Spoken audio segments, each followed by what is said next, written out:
আল্লাহ পাক সেই সত্তা, আপনার রব সেই সত্তা যিনি সামনের এবং পিছনের খবর জানেন, মানে অতীত, বর্তমান, ভবিষ্যৎ সব জানেন। আদম আলাইহিস সালাম সৃষ্টি হওয়ার প্রথম দিন কি খেয়েছেন আল্লাহ পাক এখন জানেন। কথা বুঝতে পারছেন না? আমরা জানি? কোন ইতিহাসের বই আমাদেরকে সলিউশন দিতে পারবে?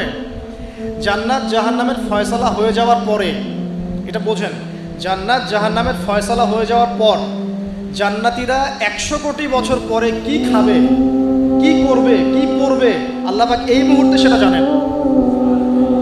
ঠিক একইভাবে জাহান্নামীরা জাহান্নামে যাওয়ার 100 কোটি বছর পর তাদের কি আযাব হবে, কি পানিশমেন্ট দেওয়া হবে, ওদের অবস্থা কি হবে, আল্লাহ পাক এখনই সেটা দেখতে পারেন। তো আমরা তো আল্লাহকে চিনি না, এই কারণে আমরা আল্লাহর বিরোধিতা করি, তার নবীর বিরোধিতা করি, ইসলাম কোরআন হাদিসের বিরোধিতা করছি। আমরা তো আল্লাহকে চিনি না।